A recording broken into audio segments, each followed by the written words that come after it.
What's going on, YouTube? Welcome back to my channel. Today I'm going to be talking about the company Nvidia. It reports Q2 earnings on the 21st of May, so be on the lookout for that. Put that in your calendars. The stock ticker is NVDA. I'm going to talk about the company's business segments.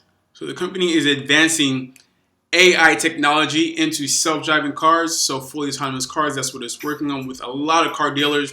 Work with Tesla, it's working with Volvo, Toyota, BMW, Daimler, a bunch of 370 drive partners. There you go. It's also working with gaming as well. So recently launched, actually today, launched a beta with Minecraft. And the company is pushing AI, like I said. So it's definitely working to scale and push technology forward as far as us working with computers and machine learning as well. The company works with Amazon, also Alibaba, also, let's see, a whole bunch of other companies as well. All right, so let's go ahead and check out the daily chart. And you can see that I drew a trend line here at about $292. So I'm looking to see if it tried on Friday to go ahead and break above that, but it did close below that. So I'm looking to see if it can break above that, as well as the $300 level as well. The company has found support at the 50-day line. Let's look at the weekly chart. If we look at that, then we can see that 292 is actually, or around 290, 300. That's where the resistance has been for this company. So let's see this week if it can go ahead and break above that and stay above that. Now let's go to the company news. And in this week, the company received approval to go ahead and acquire the company Mellanox, which is going to go ahead and help them further create a moat or expand their moat in AI, as well as their other business segments.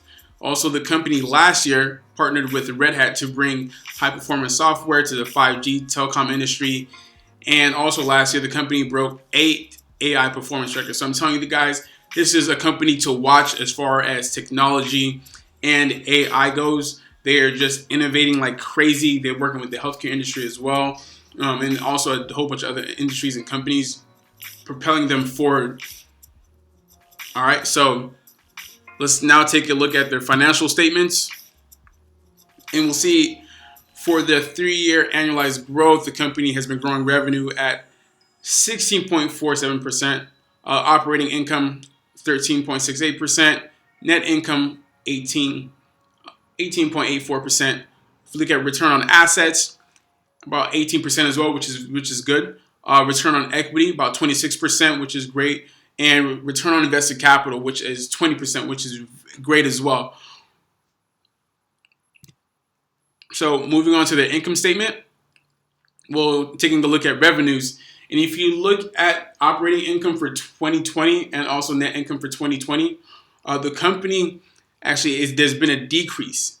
And if you look a little bit lower on the table below that, the reason for that, there was an increase in SG&A and also research and development, which is something I'm not surprised in. The company has been aggressive in pushing R&D as well as SG&A.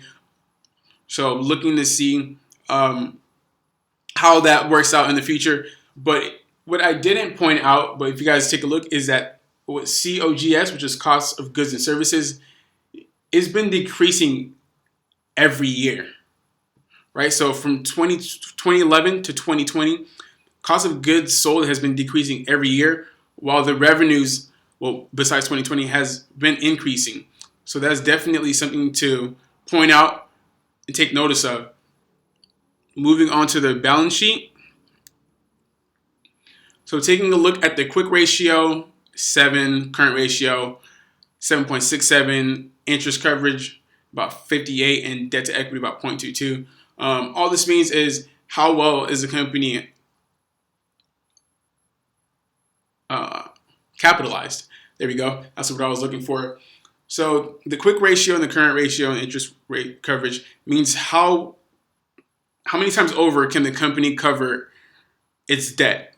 So for the quick ratio, it's about 7. Current ratio is current assets covering current liabilities up to 12 months, and that's about 7.67 times over. And the curve's interest ratio and debt equity I went over as well. If you want to go ahead and look at the table below that, you'll see that cash equivalents, and short-term investments are about 11 billion. And if you take a look at debt, it's 2.64 billion. Total liabilities is 5 billion. And the total assets, breaking that down, accounts receivable is about 1.7 billion, and net PPE is about $2.4 billion. So we're going to move on to the cash flow statement now. And I pointed out of CapEx, or investing activities, that CapEx equated to $500 million. Sale of investments is $6.63 billion. And free cash flow is $4.27 billion. So the company definitely is generating cash flow. It's in a financially healthy position as far as the balance sheet goes. And aside from last year, with the revenue dipping a little bit and their operating income dipping as well as the net income, everything with the company has been growing very well as well. It's been expanding, like I said, into new territories with different industries, definitely pushing technology overall just forward. So that's it. That's all I have for NVIDIA today, you guys. Thank you for watching.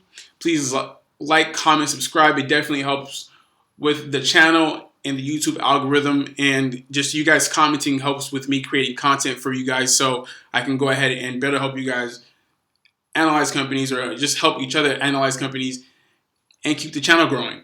All right, once again, thank you very much. See you on my next channel.